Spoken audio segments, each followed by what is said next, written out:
CEO podcast.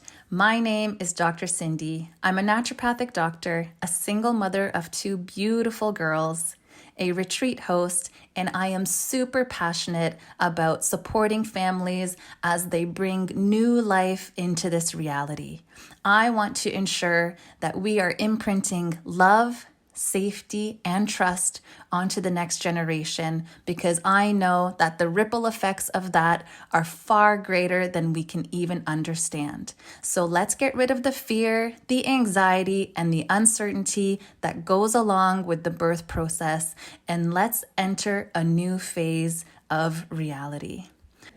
On this episode, we have Rhowena Adolfo Patel, a first-time mom, CEO, and founder of Healing Mama Co., who recognized a lack of care and support for childbirth and postpartum, which led her to find ways to raise the standard of care that pregnant mamas and partners receive. She has backpacked through 85 countries, and her infant accompanied her in 7 of those countries, which paved the path to revolutionizing the childbirth industry. She brings her experience in the world of business, finance, and entrepreneurship into the healing work that she does today. I cannot wait for you guys to hear what she has to say, the way that she has to say it. So let's dive right in and meet Rhowena. Okay, everyone. So on this episode, we have Rhowena Adolfo Patel. She is the CEO and co-founder of Healing Mama Co., and she has such deep wisdom. I haven't met anyone who practices what they preach so much. It is just inspiring to be around this woman. We went to an event together last month, and just to see how she moves through the world, how she connects with people, her energy, her vibrance. So open up those ears, tune in. If you guys are watching this on video, you're going to get to see just her expression and her life force. And so let's dive in. Okay. Oh, Cindy, I love you. We just so that the listeners and viewers know, that was 2 days we had back to back together. So we immersed each other in each other's presence during that event. Beautiful. Yeah. And then we ended off with the baby moon retreat. Yeah, literally the next day. So we had 3 days back to back actually together. Yeah, it was awesome. Like I already knew I liked you, and then at the end of the 3 days.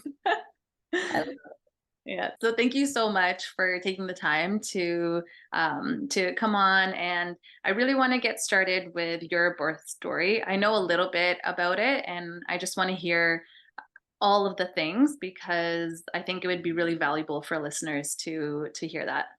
Okay, that sounds like a great place to start. And Cindy, thank you again for allowing me to be here and share everything and anything with you and your amazing community. So let's talk about this human that's about to come out of my vagina. Let's have that conversation. And I'm going to drop vagina as many times as I can during our talk together, so everyone just be prepared. So thank you. Leading up to giving birth, so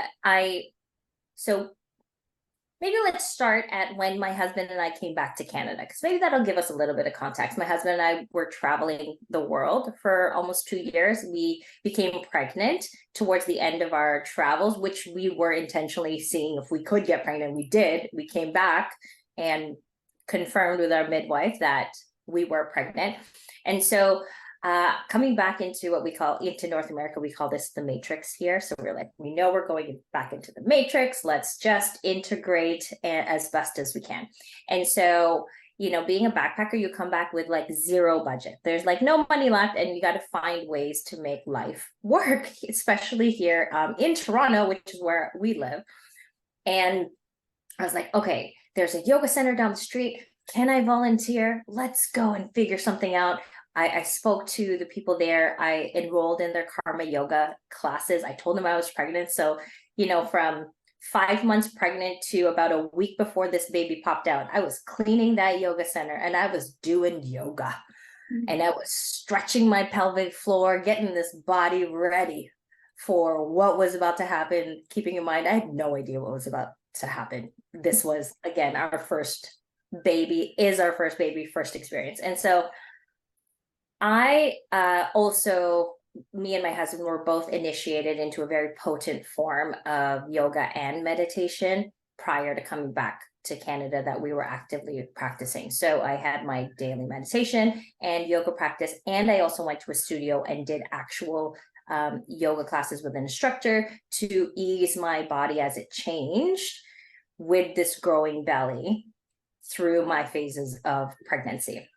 And so my last actual class that I did, it was 5 days, not a week. It was 5 days before I gave birth. I was still going into the yoga center, doing all the things. The instructor's like, okay, you can modify it like this. And I was like, no, this feels good. Let's keep going deeper and deeper. And Cindy, thank goodness that we did. Let's now talk about this event called the water breaking. Now, my husband and I had planned a week before we were about to give birth, let's just go on a last date together, just the two of us before this human is about to intersect our relationship. And so our child decided to come out 11 days early. So on the day my water broke, it wasn't a gush. We didn't have what mainstream media shows as a water breaking. We just had the trickle effect. If you don't know the different versions of how your water may break, there's many different ways that it can happen. Mine specifically was a trickle. So at this point, I was actually reorganizing. This is my version of nesting, how it happened for me. I was reorganizing my entire basement. Our basement is like a dungeon. It's unfinished. Most people would think of it as a horror movie set. And I was organizing that at this date. And my father-in-law is yelling down at me. He's like, are you okay on that? I'm like, yeah, I'm good. I'm fine. We're okay. And then I go to the washroom. I'm like, okay, so there's a lot of liquid coming out right now, but it's not much. I'm like, I'm going to put a pad on. I'm just going to put a pad on. My husband gets home from work around 4:15 p.m. And I was like, babe, remember that date night you wanted to go on before the baby came? How about we do that today? And this was on a Monday. So I was like, let's do that. He's like, how come? And I'm like, because there's water coming out of my vagina and it's not stopping. So let's go do this. And now. And so what we do is we go and watch a movie. We do the Cineplex VIP experience. If you don't know what that is, look it up. Go have a date night at the Cineplex VIP night. And then we end up going to a pub. I have my last pint of Guinness from draft. Okay. So, and apparently Guinness is really great for birth because of how intense that stout is and the dark beer. Like, didn't have a full pint. I just had sips of my husband's pint just for clarity. So right? Yeah. And then we go home, we enjoy our bodies for the last time before this human intersects, like I said, our relationship.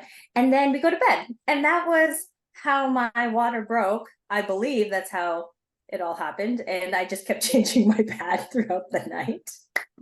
And then at 2 a.m., somehow this baby knew that its dad gets up at 4:30 in the morning to start getting ready to book. So at 2 a.m., I get this stupid urge to take a shit. And I have never from deep sleep been woken up to take a shit. So at 2 a.m., I wake up, I go to the washroom and take a dump. And then I come back to bed and I'm like, okay, that was fine. And then about 10 minutes later, I start getting cramps. And I was like, ooh, this is not going away. And then I'm now waking up my husband. I'm like, babe, I think I'm getting contractions. I'm pretty sure this is what's happening right now. And so he calls into work and just tells him, like, obviously I'm not coming. And then we start going through contractions.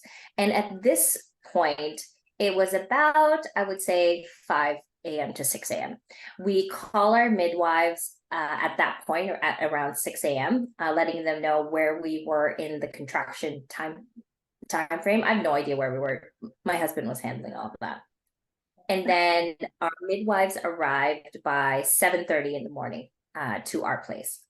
So let me tell you what our option plans were for where this baby was going to come out. Let me tell you option one. Okay. Option one was the Toronto Birthing Center. We did the tour of this center. It was basically the Shangri-La of birth. And it just, we couldn't even afford to be in a hotel that beautiful, but we're like, you were going to have the baby here. And where the birthing center is located from our front door was all the way in the opposite side of Toronto. And this is a Tuesday morning with rush hour traffic. And so the distance would have been about 15 minutes, no traffic. But because of morning rush hour, it was now about 30 to 40 minutes. Mm-hmm. Okay, so that's option one, birthing center.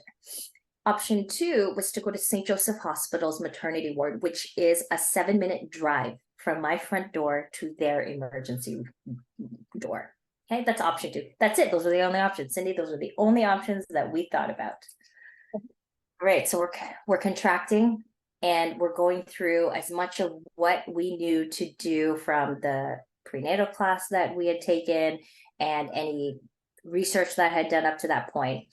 And I remember at one point, I don't know what time it was, and I'm contracting through and laboring through all the sensations going through my body and the pain and the, let's just put it at pain. And there was one point where I'm hugging my husband as I'm going through a contraction, and I look up at him and I say to him, I'm like, I think I need the drugs. I think we're at that point. And he's looking at me like to the depths of my soul. And he's like, I think you can keep going, babe. I don't think you need it. But if you really want it, we'll go and tell our midwives and we'll do what we need to do. Mm-hmm. And right at that second, our midwife, she looks at my vagina. And let me tell you, up to this point, our midwives did not tell me how far I was in, oh my God, Cindy, what's that word? How far dilated I was. I had not known. So I'm birthing from, they arrived 7:30. I want to say this is like 9:30, 10 a.m. You know, for like 2 hours I'm birthing. I don't know how far dilated I am at this point. Then the nurse, as I'm holding V, we're having this deep conversation. My midwife is going under me and looking at my vagina. She's like, oh, you're about 8 centimeters dilated now. And I'm like, I'm 8 centimeters dilated. And then she says, you know, most women, if they can get to 7 centimeters, 7 to 7.5 centimeters, if they can get to that point, they can make it to the finish line.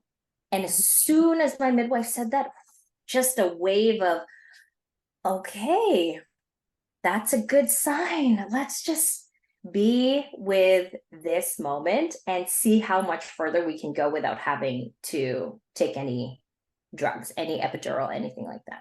Okay. So I'm now at like 8 centimeters dilated, right?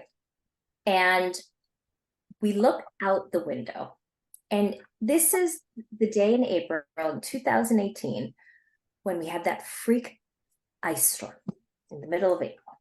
Right? So I start hearing ding, ding, ding, ding, ding on our window, and I'm like, what is that? What is happening outside? And then my midwife, like, okay, so where do you want to give birth? And in my head, I'm like, you already know where we want to give birth. You already know. I'm like, when is birthing center or St. Joseph? And so she's like, okay, if we leave now for the birthing center, it's going to be about 30, 35 minutes. And not instinctively, physically. So I became very clear that I was having a very physical experience as I was giving birth. So my brain was going through one thing, the mental overdrive conversation that was happening in my brain was one thing that was happening. And then my body was doing a whole other thing. And so in my brain, as soon as the midwife said 30, 35 minutes, goddamn, we're going to have a contraction within that time frame for sure.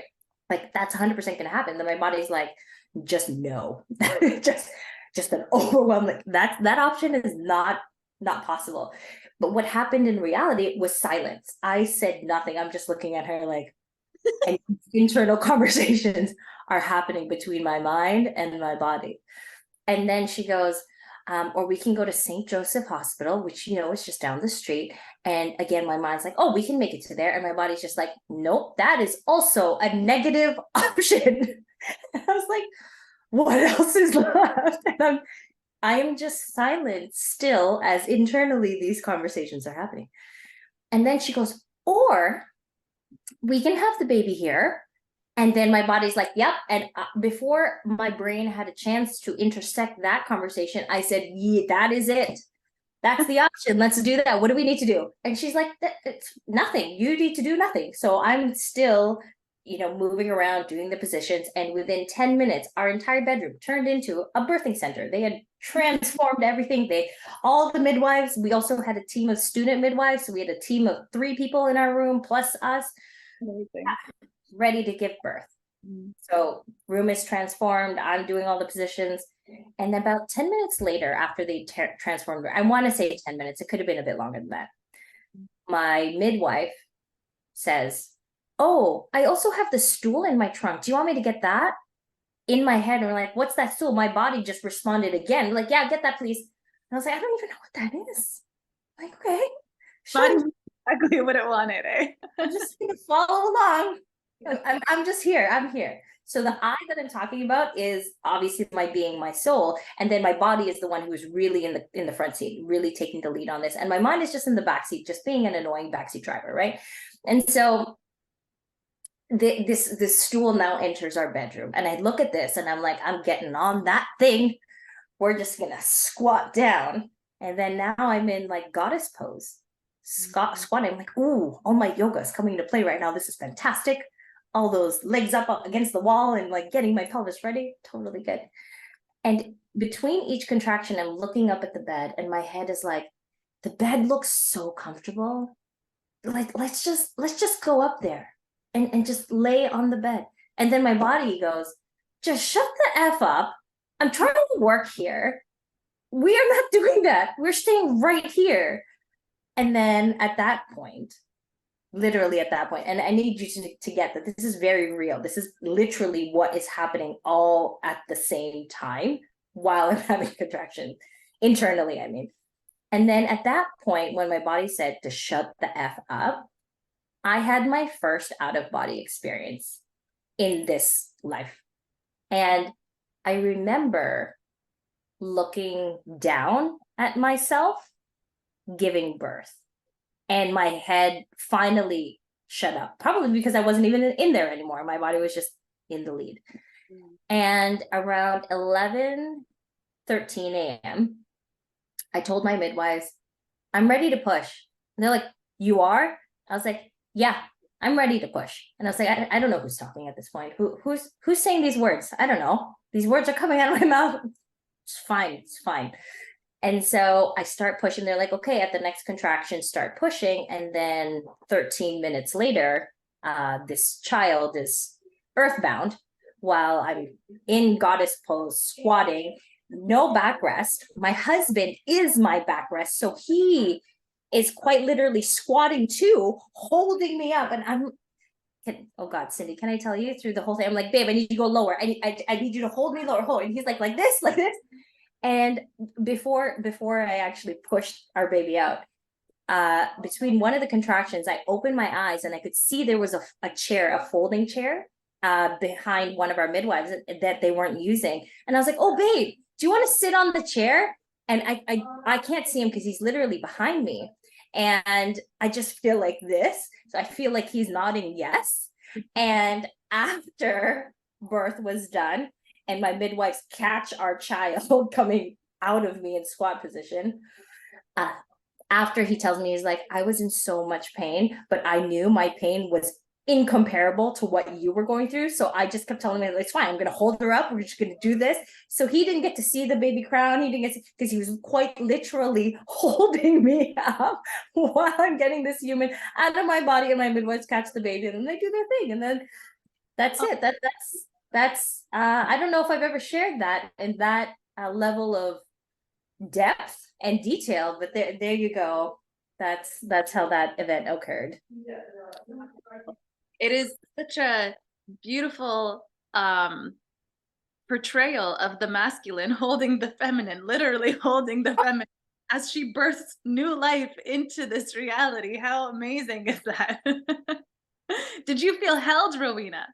Oh, yes, quite literally and etherically. So every sense of that word is exactly how it was for our birth experience. And I have, so While I'm contracting also, I look at my midwife because the students are the one doing a lot of the work. She's kind of navigating, right? Because they need practical Yeah. teaching. And I look up and my midwife wasn't doing anything, or of course she's doing something, but she wasn't hands-on. And I was like, oh, Hava, could you grab the camera and take some pictures? And so I asked my midwife to be our birth photographer during my birth. So the pictures I have are from an actual midwife, and she got a great one of me pushing, like I'm pushing and I'm holding my head back, and my husband is behind me holding me, and like the two midwife students are at my legs, just looking down with their flashlight into my vagina. So like that is such an epic shot. We need to like send that around the world. For real, that sounds amazing. That whole birth experience, like, is such a story. It's like the hero's journey, right? That we Oh, and the fact that you were able to have all of these internal conversations and like you're out of body but you're in your body, you're observing yourself having these conversations, your mind is now in the back seat, your body's in the front seat, and then you're out of your body. Like, what a whirlwind, right? And I just spoke to Bronwyn, the doula that you connected with me with, and she was like, yeah, a lot of women go into they go to planet birth yes, I love that. or labor land. And that's where a lot of those, like, there's silence, but there's so much going on internally that Yes. no one knows anything that's going on internally. No, it just looks like blank because Yeah. there's just nothing, not the face can't even handle what's going on internally. So it's just, huh? Yeah. Yep. Option one. Yep. But inside it's like blah, blah, blah, blah, all this stuff. But how cool is it that you're like, there was some part of you that knew exactly what it needed? Well, one, yes, that is cool. And behind that, going into birth, I came into birth with a very clear trust in my body. I'd gone before that point, I had gone, and I still go through living with different health conditions within this body. And so I had finally come to a place where I started trusting my body again, that it knew how to take care of me beyond anything that my mind has the ability to do.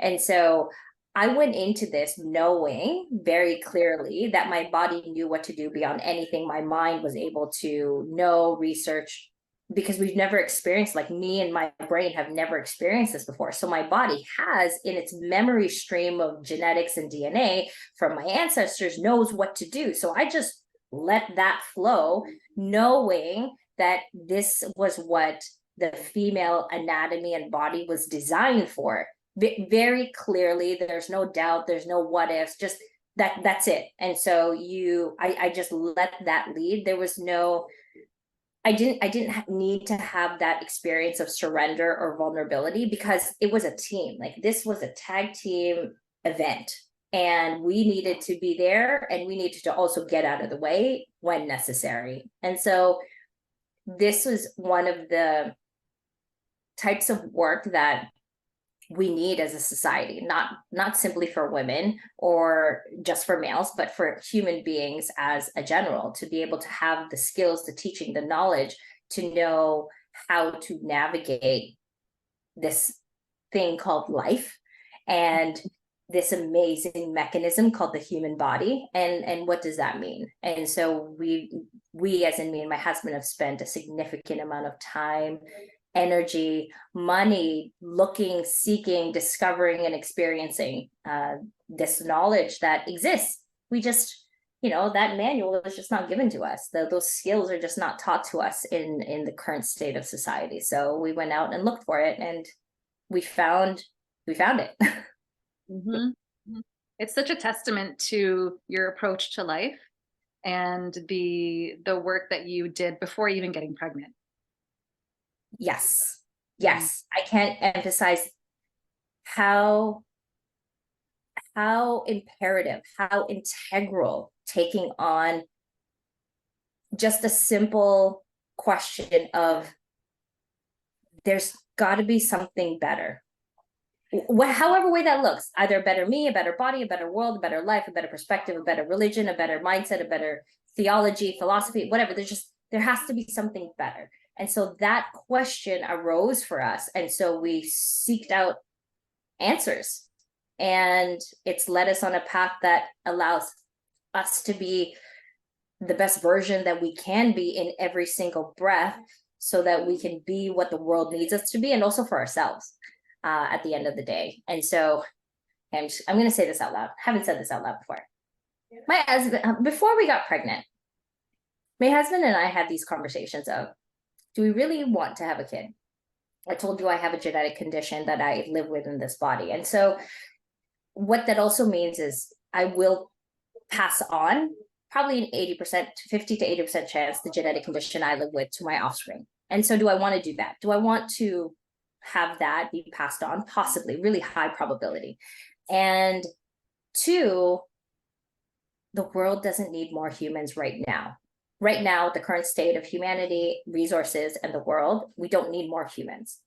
And three, we are so incredibly satisfied, complete, joyous, all the things about being in this marriage and this relationship together, that we don't need to have a child, to add, enhance, all of those things.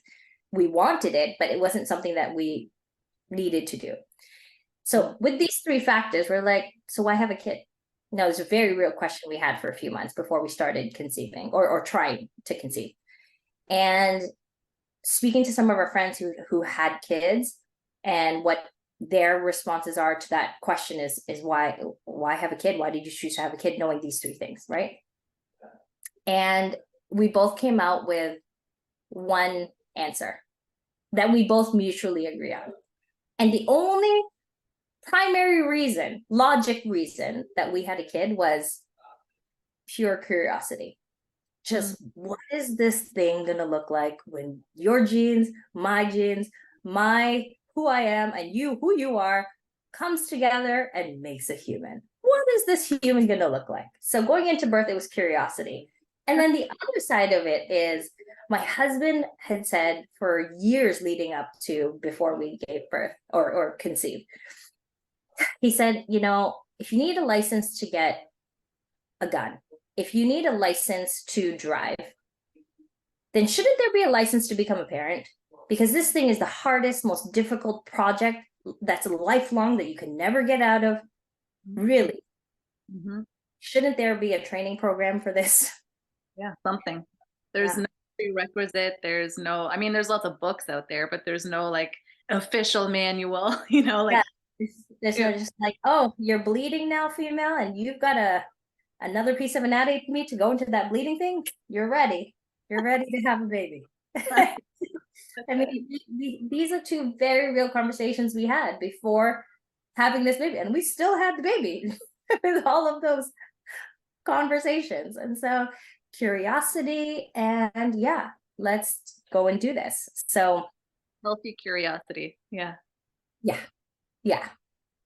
I feel like that's one of the greatest states to be in as a couple before you decide and choose to bring a life into this world, because you guys were like whole, satisfied, you felt complete. There wasn't, I'm gonna try and fill a void with a child, or I'm feeling like I need more love, so let me create this life to get that. It was like, you have everything you need, as all humans do. We just forget it and we distort that vision. And you guys were like, let's just kind of see what happens. Let's just see what this cocktail brings together. And even going into when we knew we were pregnant. So we never did a pregnancy test. We only knew we were for sure 100% pregnant was 14 weeks in when we finally got our midwife, and they did the heartbeat test on the belly, and I was like, oh, there it is. I'm like, I had all the symptoms, obviously, and I was like 99% sure. I'm like, I'm pretty sure we're pregnant right now. And we had not known until that, like, concrete 100% knew until that moment. And then we had no desire to learn what the gender of our child was. Or like, it just needs to be healthy. Like that's it. Like, people say that, like, I just want a healthy kid. No, but we really meant it. There was nothing else that mattered in the world, no other details we needed to know other than, is this kid healthy? Great, let's go bring it into the world as with the least amount of interventions and drugs as possible. And side note, we also did not have a name prepared. Yeah, nothing prepared. We had no lists, nothing. I love it. You just go backpacking, you come back, let's do this. Do this, let's have this baby come out. But yeah, you're absolutely right. We in our relationship had no need to have a child. We wanted to, and we were also aware that that want stems from a primal side of being human, that the need to procreate and legacy and societal norms that we were raised around. Okay, so we had that in there for the want to exist, but there was no need. We didn't have to have that kid because we were just so freaking amazing together. We were just so happy with what we had and who we are. And then now we're different. Now we're just totally different in this new dynamic of our life. Yeah, it changes and amplifies everything, doesn't it? So amplifying, yes. Changes, that's a given. I mean, every breath is a change. So that's just a given. A child doesn't change what you already have, but it does definitely 100% amplify what currently works and amplifies what currently does not work within the household. It's true. And if anything, what's been very clear in this journey as parents together is that being a parent does not get better. It also does not get worse. It is and simply exists as it just gets different. Our journey as parenthood, with each breath that our child takes, it just gets different. And we have the tools and the methods within ourselves to find the joy in that different, to be able to breathe through the challenges and be conscious parents through the overwhelm, what would be considered quote unquote as overwhelm.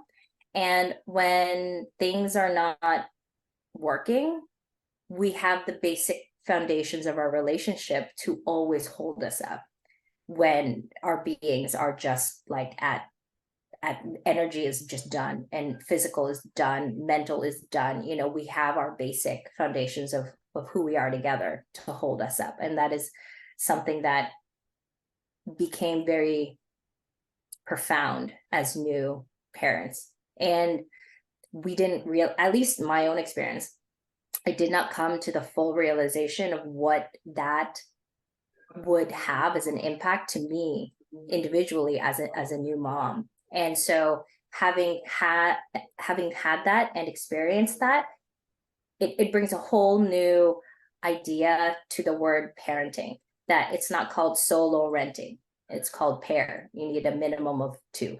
minimum Mm-hmm. I'm just gonna put it out there, minimum. You can do it solo. It's not that it's not possible, it's totally possible, but it is called parenting. I know it's not spelled PAIR, but you know, it could be. And it's called, yeah. So all of that. It takes 2 to make the baby. It takes Yeah. 2 to raise this baby, right? And yeah, and like the whole idea of it takes a village to raise a child, it really does. It really does. And like you get so stretched in our current society as parents. I feel like for most couples, it's like especially a little bit more weight, not a little bit more weight, it's usually more weight on the mother. And we just get so stretched to the limits. And that's when what you're talking about, like the physical energy, like energy is gone, the physical is gone, the mental is gone. There needs to be something that kind of holds you and reminds you to find a sense of presence, find the support that you need, find joy in areas that you feel like maybe you normally couldn't find joy. And when I spoke to Bronwyn, she was talking about how the birth experience is your initiation into parenting that child specifically, which I love. Like I had seen it as an initiation, and I truly believe that it's like a rite of passage. It's an initiation for motherhood and parenthood, but for that specific child. So Yes. for you, I'd love to ask you like how your birth experience, how you see that it has given you the tools or some kind of resource to parent your son.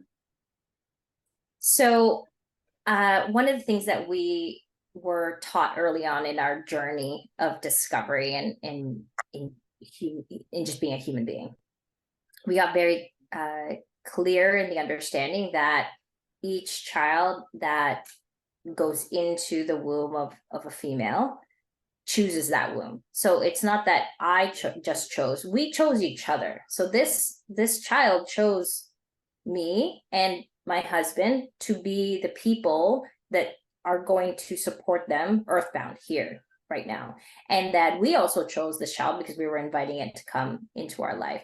So knowing that going into birth, there was no this conversation, oh, I didn't choose you, you didn't choose me. No, like we had to, we before even conceiving, we had to be very clear that this was our choice, self-inflicted. We're clear on that, and the consequences of that. We chose this. Okay? We have to take responsibility for what that means. Okay. And so we became very clear that no matter what, this was our choice. The good, the bad, the ugly, the sweaty, the joyful, this was our choice. And then in terms of tools, I'm gonna put this out there.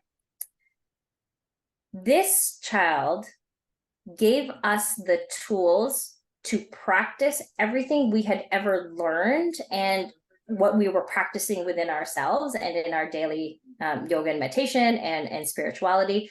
This is a breath by breath practice now. When you become a parent, you're taking all that work that you did before, and if you did not do any work, then you are going to be thrust into the middle of doing work on yourself, because everything that this child is exposed to starts with you. And we are very, very clear on that. And so when you and I talked earlier about doing the work, living with, or hopefully arising with the question of there's got to be something better, either a better me, a better world, a better something, and doing the work to find those answers. That's not there just for you to be a better person, but that literally exists for us, at least in our relationship, so that with this child, we could be an example for this child to be a better human being than we ever have been at the age that they are, so that when they're one, they're better than we were when we were one. And no pressure, no expectation. We don't live with any of that.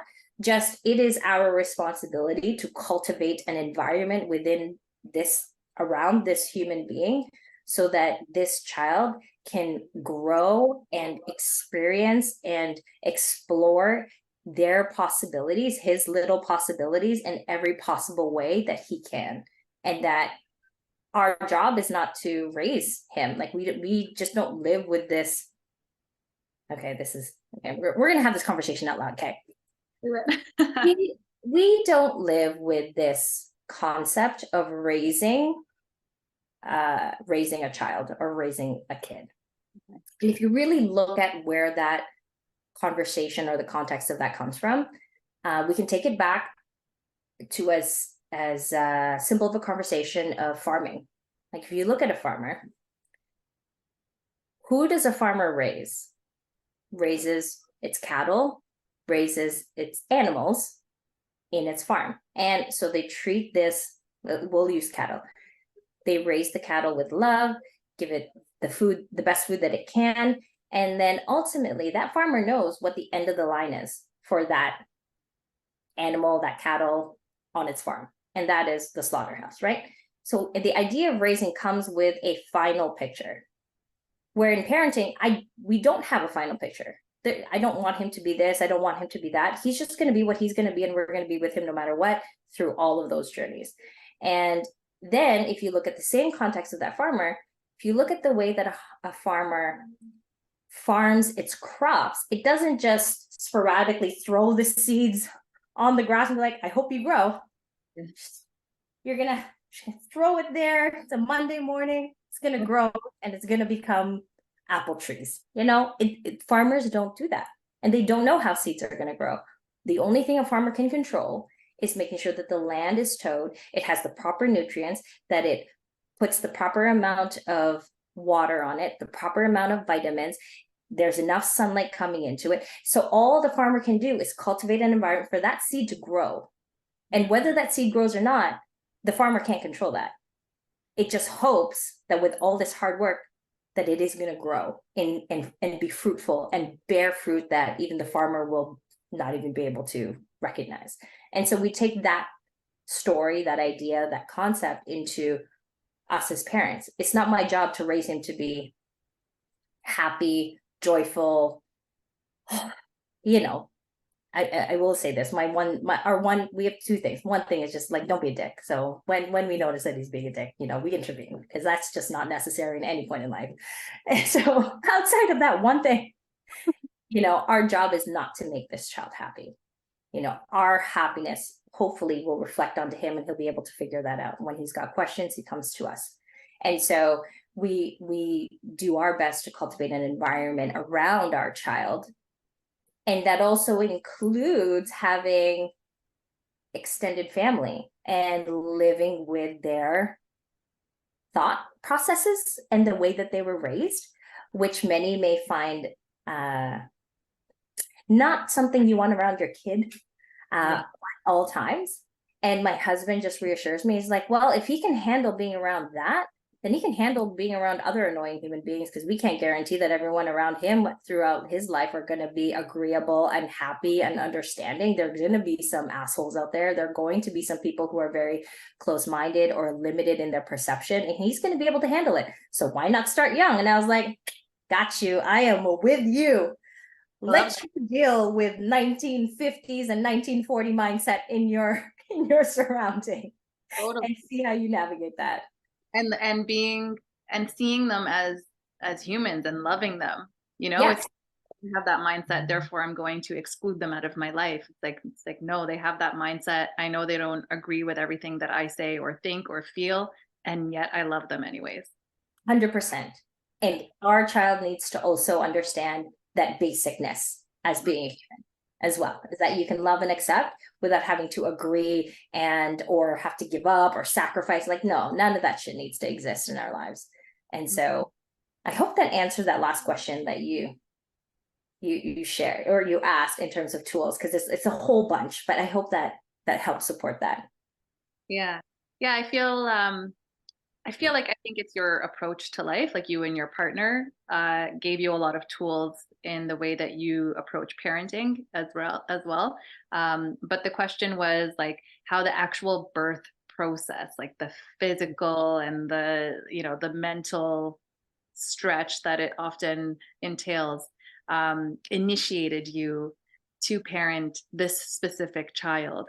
And I think for you, it sounds like you were able to put your mind on the back seat and you trusted something higher, something better.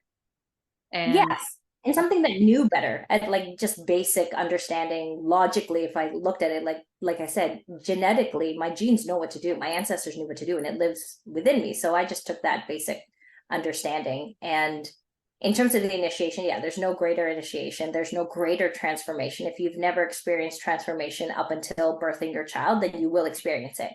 And sometimes that transformation happens instantaneously for some mamas, and others it takes some time for that transformation to truly sink in. And it all depends on your birth experience, but that transformation is there 100%. And the initiation there is no greater initiation to really understanding your humanity than birthing a human out of your body, regardless of how you birth. That there's no greater there's no greater initiation to how miraculous it is to be a human than giving birth. And yes, women, females, birthing mamas, yes. I wanted to ask why it was important to you to use the least amount of interventions. So I told you that I live with different things within this body. And so we every time I say we, just for context, we all know that this is me and my husband. So we had taken on becoming healthy in our lives, not because we had to, but because we just experientially didn't want to feel like shit anymore with the food that we were consuming. And so we had become vegetarian in 2017. And from 2017 up until we gave birth, we were eating really well and doing everything within our bodies to not have to put any added chemicals in it, any added drugs that were just unnecessary, knowing that it takes work to actually have those drugs be diluted out of your system so that you are with that, not living with it, and the toll that it takes to the different organs within your body. These are the things that we learned. And we also studied Ayurveda, which is the science of life. It's the original oldest founding medicine in the world and science in the world. And so we studied Ayurveda in the south of India, and when we really got to learn this basic understanding of human anatomy. And going into birth, I was clear that I always had that as a choice, that it was always my choice. If I needed medical support through drugs, that I would take it. It was never off the table for me, and I would never want that to be off the table because of some ideology. So that did not exist for us. And the reason it didn't exist was because I have no idea what I'm doing. Like, at the end of the day, I just don't know what is happening. I've never given birth. So being open to all the possibilities was something that in birth needed to stay open, and in life always stays open. And so I just told myself, if I could just hold off a little bit longer. It was never a no. It was just a little bit longer. Can I go 5 more minutes? Can I go 10 more minutes? And it's just like any other workout. Can I do one more rep? Can I do one more squat? Can I hold for 5 more seconds? And that's where the training, the yoga, all that physical work comes into play. And if you have never experienced muscle memory, it's going to happen right now during birth. Your body is going to go into muscle memory mode. And so that's what it was for me. And so I fortunately didn't go down the route of needing those added drugs.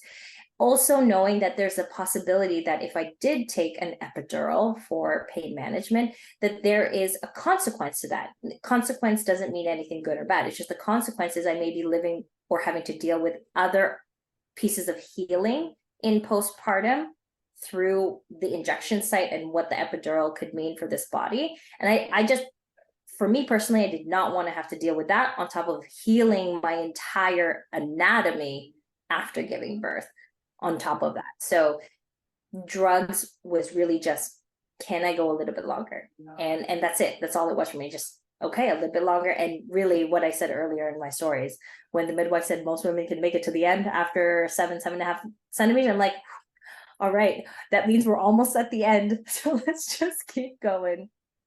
I love when a midwife or a birth support person or a partner or someone in the space around the birthing person says something that can bring a sense of confidence, that can bring a sense of like, I got this.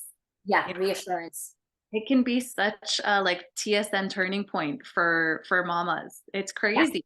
Yeah. And I don't know how many times my midwife has said that, but I'm hoping that every time our midwife has said that this, every person who's heard it on the other end just hopefully got the same sense of, okay, we're almost there. Or even if we weren't almost there, that I can do it. At the very base of it is, I can do this.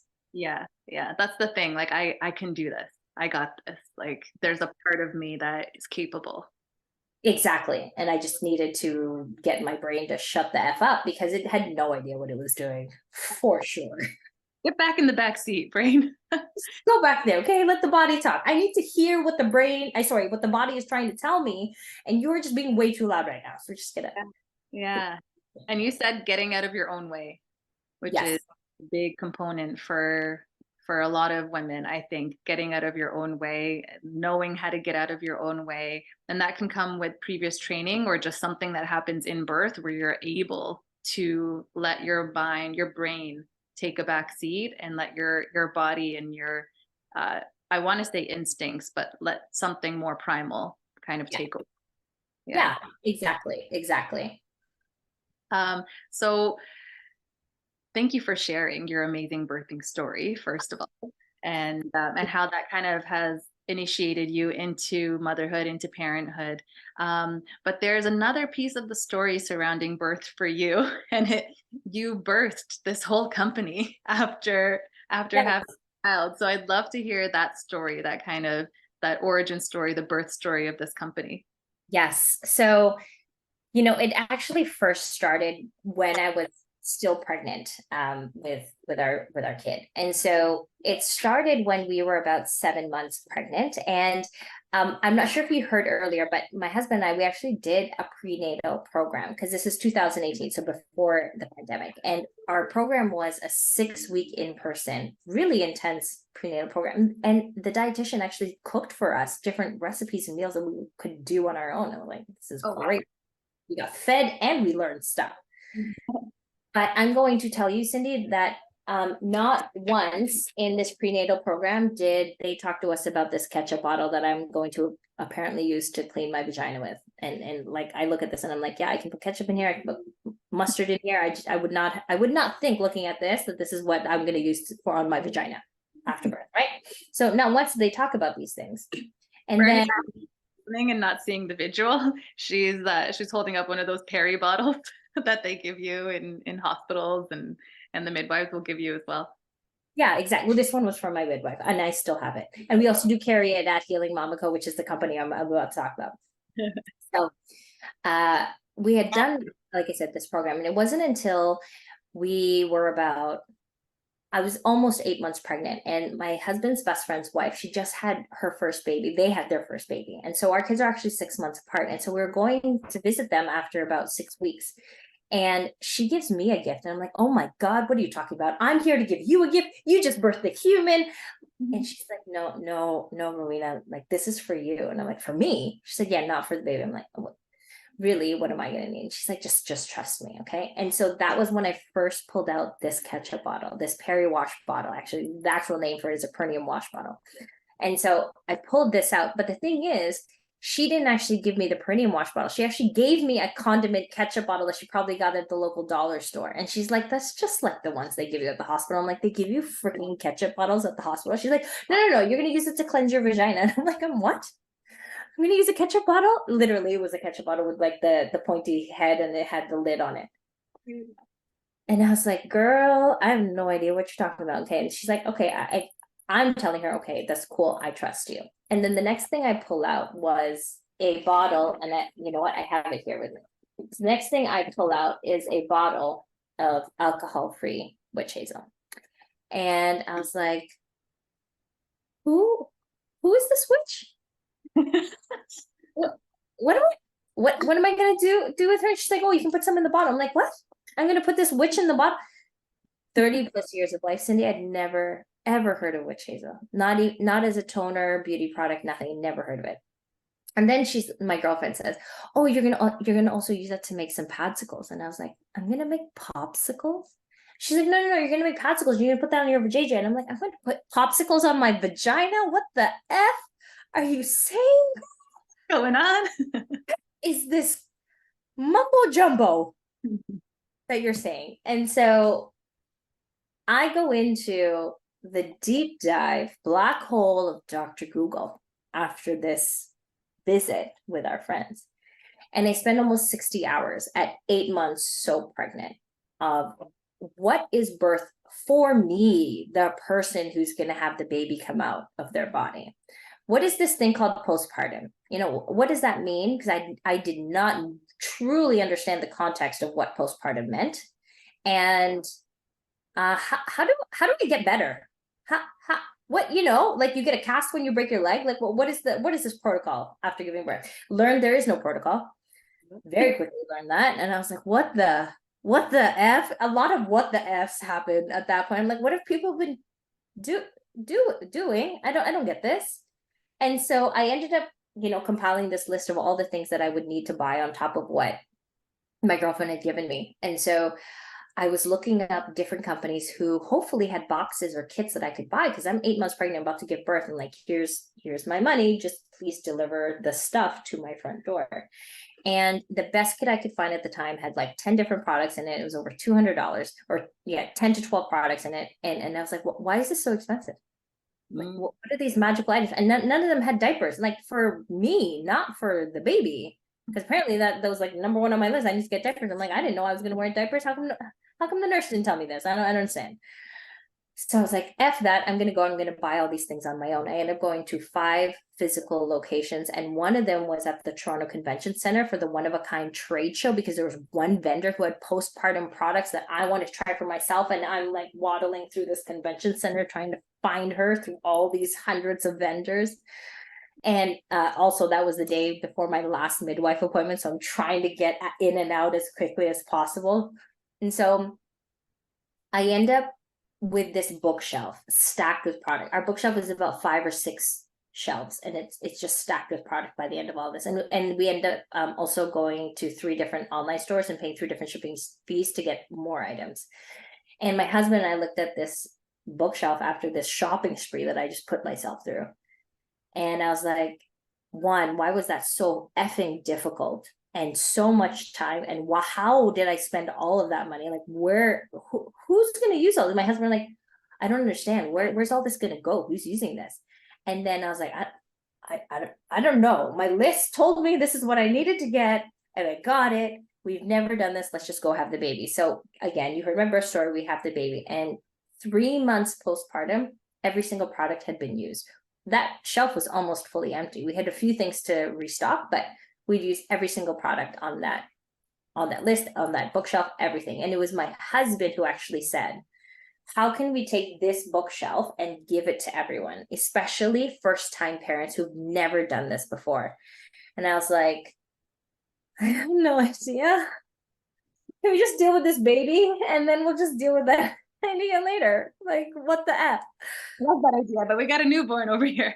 Yeah, I can't right now. And so at 7 to 8 months postpartum, I started beta testing different kit ideas, bag ideas with different pregnant people in our lives. And then it wasn't until December of 2019 that we launched our first collection of Healing Mamas, the first ever medically backed, systematically organized, prepackaged, ready to go labor and postpartum bags that pregnant mamas will take with them into birth. And it quite literally is systematically organized in packing cubes and packing pouches, because we just don't need to have all the stuff everywhere. And our job is to eliminate Dr. Google from your life. So everything has cards and pamphlets and go-tos and navigations of when, where, why, and how am I going to use this, so that you and your partner can navigate through the entire bag and all of your tools and resources and products as easily as possible.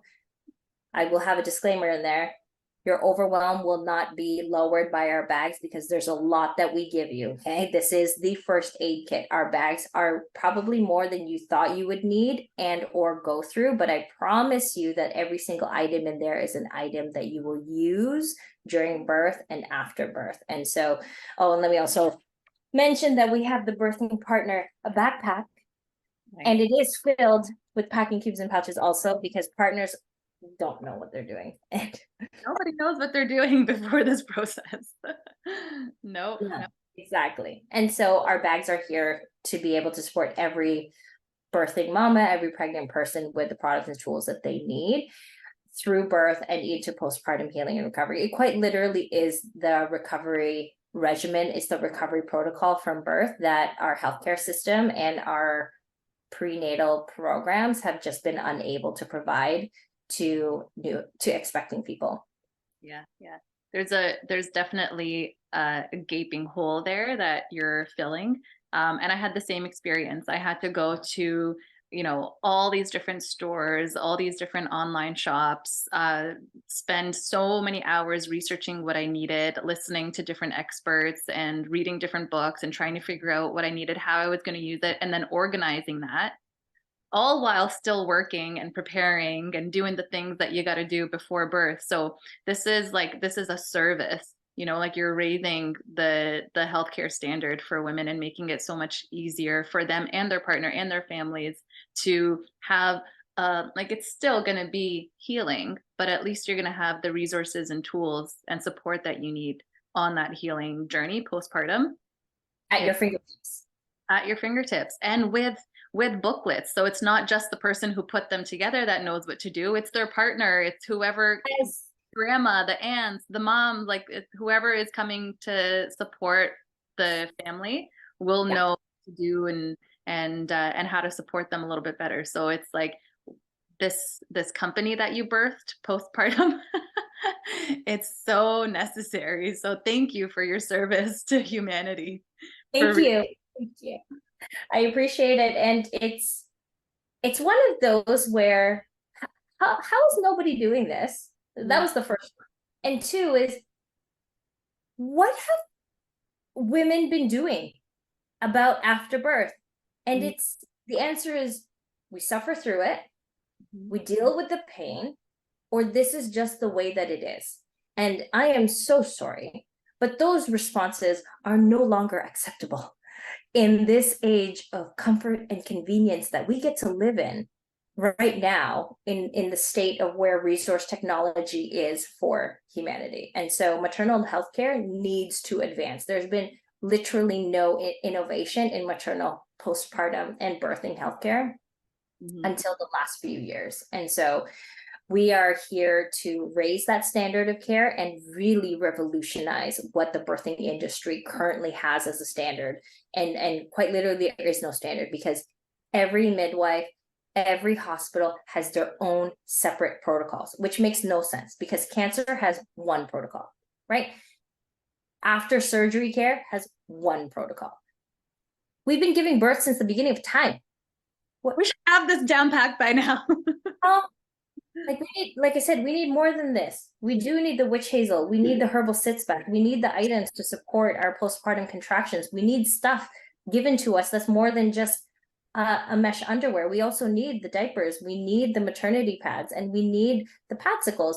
We need the hemorrhoid pillows. We need all the things. And then we also need to nourish and nurture our body so that we don't fall into the hole of postpartum anxiety, blues, depression, and the worst case scenario is psychosis. Like, all of this can be worked towards preventing with the right tools. And any healthcare professional understands exactly what I'm talking about. Yeah. But why is one hospital doing one thing and one team is doing one thing? And like, what? Huh? What? Yeah. It's the ultimate preventative medicine and care, because who is like, obviously the mother is impacted, the partner is impacted, but the child, the newborn baby that's coming out of the mother, is highly impacted by her maternal mental health and how she feels afterwards and how she heals and the support that she has. And so it's the ultimate preventative medicine, because we're imprinting whatever it is that the case is onto the next generation. And so if we can support the moms, the partners, the families, moms who have more than one kid, they have a newborn and a toddler or two toddlers, like, Yes. they need help, man. Yes, exactly. And you can tell your kid, baby, can you go get that bundle, that's the bedside bundle right there, and get this from mommy's bag, and you can do those basic instructions. And they're just, this bundle, mommy, like, yeah, or is it this bundle? Yeah, bring that one, baby, bring that to mommy, and it's a whole experience for everyone who's involved. And I'm gonna say this also. The first time a doula said to me, so your bags are like a doula in a bag, and I was like, oh, yeah, oh my gosh, like tears of joy. I'm like, that's it. One, our bags will never replace a doula. Let me put that out there. We will never replace the integral work of a doula, but we are the toolkit there. How I kind of look at it is like this. So a surgeon is amazing. They're going to do what they need to do and surgically remove or put back and heal your body the way it needs to.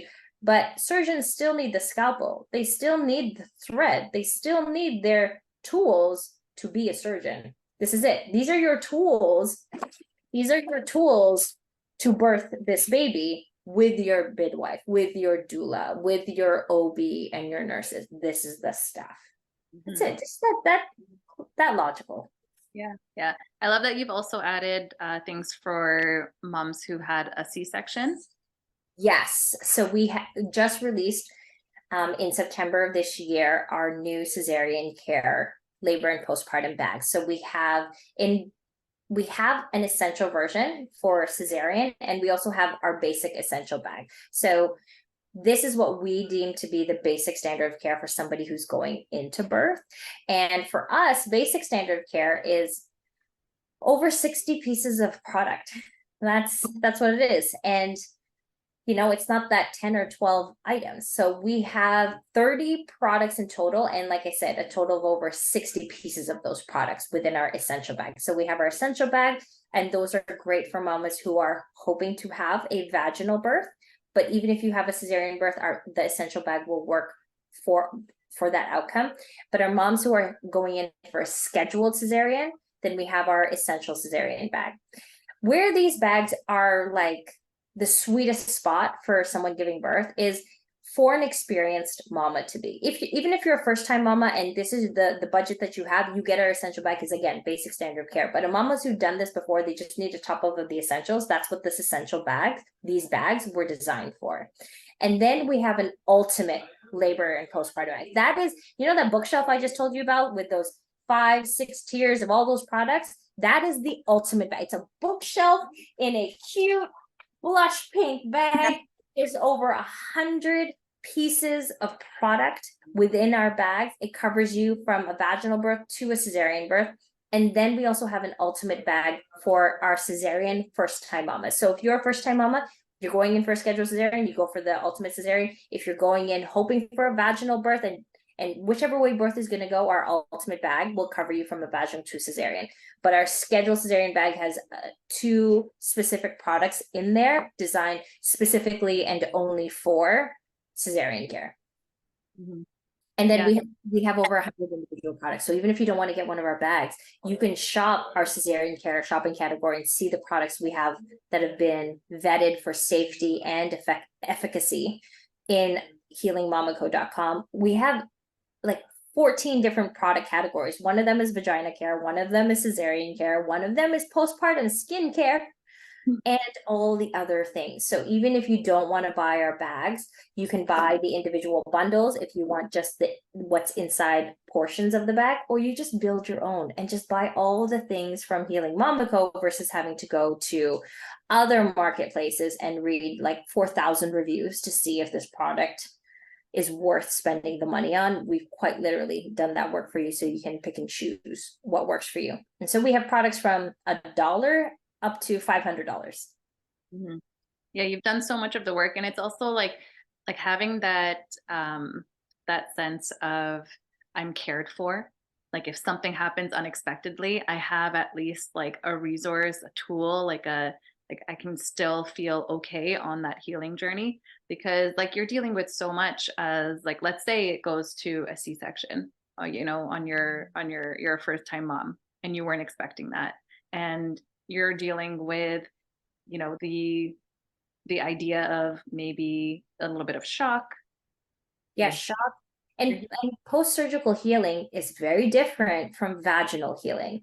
Hmm. And so what does that mean? Well, this is what it means. And one of the things that is provided in all of our bags is our resources. And we provide these resources because, one, we know our healthcare system is not providing it, and we know that it's not a basic standard in all prenatal programs. And so this is why we're doing it. So this will answer your question.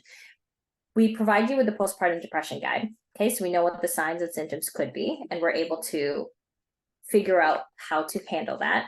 And then we also give you the birthing guide. Okay, so you just take this out during birth, and you've got everything at your fingertips to birth this baby, however way it works out for you.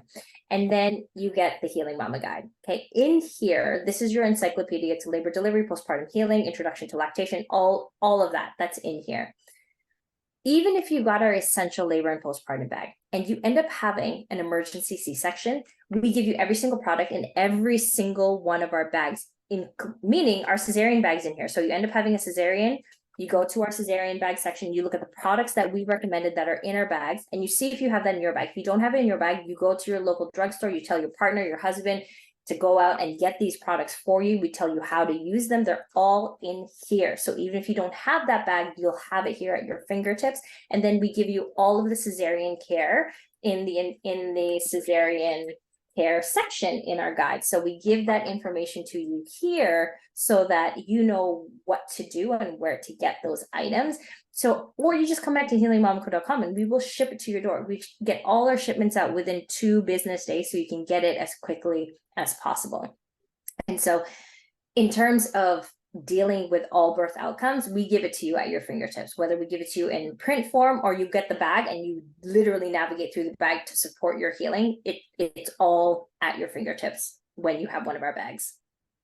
This is invaluable because like if you had an unexpected C-section and you're feeling like I don't know what to do, I don't know who to call, like at least if women and mamas and their partners even know that Healing Mama Co exists, and if something unexpected happens, that can be one of their resources. That can be someone that they call if they don't have, you know, a trusted healthcare provider to ask questions to. Like at least you've provided all of those resources. They have it's like a manual, the manual that we were talking about that no one has. There it is, right there, a guide. And in the beginning, let me just also tell you, you get all 24 of our Healing Mama panel of healthcare and wellness experts. So you have 24 different doctors, birth workers, specialists, and experts at your fingertips. So if you're experiencing this one symptom, you go through our list of different experts and say like, oh, that might be a postpartum chiropractor issue. Let me just read what she wrote here. Or actually, you know what? I might need to actually see a herbalist or maybe a clinical psychologist. Let me just see what that means. And then you just refer to their write-up to see that information, because you and I both know this. Many people do not know about the different practitioners that are available to us in our healing journey. And so our panel of experts was created and put together to expose new and expecting parents to those individuals. And to what you're saying, yes, the guide is at your fingertips, but even if you don't have one of these, you literally come to our site and just look up our different categories, like, oh, cesarean care, yeah, I need that. Oh, postpartum vagina care, yeah, let's figure out what that means. Oh, something for my partner, yes, let's see what the birthing partner may need. And you can shop by category, you shop however way it fits for you best. If you are a Freedom Mom lover and that's all you want is Freedom Mom products, you literally go to the Freedom Mom page and you buy all the Freedom Mom stuff. We work with anyone and everyone who is safe and trusted childbirth and postpartum care and lactation products. I love that. It's such peace of mind that you're offering for mamas and their families. Before we head off, it's November, it's that time of year. So let people know what's going on with you guys at Healing Mama Co. and what you have to offer. So we are having our biggest sale of the year, which is our Black Friday, Cyber Monday sale. So we combine those 2 major shopping events into one. It's starting on November 20th, 2023. Which is earlier than when Black Friday actually launches. And we are hosting it until the end of November, which is November 30th. So there's 10 full days to take advantage of our Black Friday, Cyber Monday sale. And so what we are doing for our sale is the entire site, every product, every bag, every bundle is 30% off. And you get free shipping also. And every order will get a Club Mama Co t-shirt. So we do have limited sizes, and I apologize in advance if the size that you get in your order doesn't fit you. But hey, if you've got other mamas in your world that you want to share it with, you give them that Club Mama Co shirt and you share that Club Mama Co love with them. And so that code specifically good until November 20th to November 30th, 2023. So the code is healing 30, and that's one word, and you put that into your cart at checkout and you will get that discount and free shipping, and we'll also put in the t-shirt into your order. After November 30th, we are so excited and honored to be partnered with Cindy and Upstream Institute. So Cindy, I'm going to let you share the official discount code that we have. Again, this will be good, advantageous to use if you're listening to this after November 30th, 2023. You can use Upstream Institute's discount code. Yeah, so that's Upstream Healing 15 for 15% off your order. And yeah, it's like it's a no-brainer, this partnership. Like our missions are so aligned. We want to raise the standard of maternal health care. We're starting in North America, but everywhere like in the world, it should be raised, because we're literally birthing new life into this planet, and we need to support the moms, the families, and so like you can have an impact, a big impact on the next generation and the future of humanity. I mean, it sounds big, but it starts with every birth. Like for real, that's how I see it, and I think that's how you see it. Yes. It's what We are we're aligned. We are definitely aligned. Oh, and let's also put in there for those who are not expecting and you're listening to this and you have a baby shower coming up, you still come to Healing Mama Co. and you get them one of our bags or create a bundle of your own and get mama and partner, the parents to be, the things that they are going to love you so, so deeply for. Everyone at the baby showers will be like, man, that was a great gift. We did not think of that. Yes, you be that person at that baby shower. not just about how cute the onesie or the strollers and like those things are important, but the healing, that's really important. Yes, yes, Cindy. Yes, 100%. Thank you so much for sharing all of your wisdom, your experience, your story. This has been so pleasurable because I not only love your mission, but I love how you speak about it. I appreciate that. Oh my goodness. All the love goes to you and your impactful work. We're so honored to bring our businesses and our work together. I'm so honored to call you one of my greatest girlfriends, and we are going to keep doing this work and revolutionize the world of maternal health care together. Absolutely. Absolutely. I love you, Rowena. Thank you Love so to see it. Is there anything you want to, I always ask people before we head off, is there anything you want to imprint on the little ears, on the mama ears, the partner ears that might be listening to this before we head off? Yes. Okay. If this is the first time you're hearing this, let this be an invitation for you to seek out the greatest version of yourself in however way that unfolds. Be open to finding the answers and the practices that work the best with who you are, with your being, with your energy, with your mind, with your body, with your soul. And let this invitation hopefully resonate for the long term, because it is a journey. And I personally hope, pray, and bless that this journey of discovery for you unfolds you into the greatest, bestest version of yourself, to one for you, for the world, for your beautiful family, and all of that great stuff. So may this invitation hopefully kickstart this journey or deepen the journey that you're already on. That's beautiful. Thank you so much. And I can't wait till next time. We're going to do part 2 in the future. Thanks. Bye. Bye.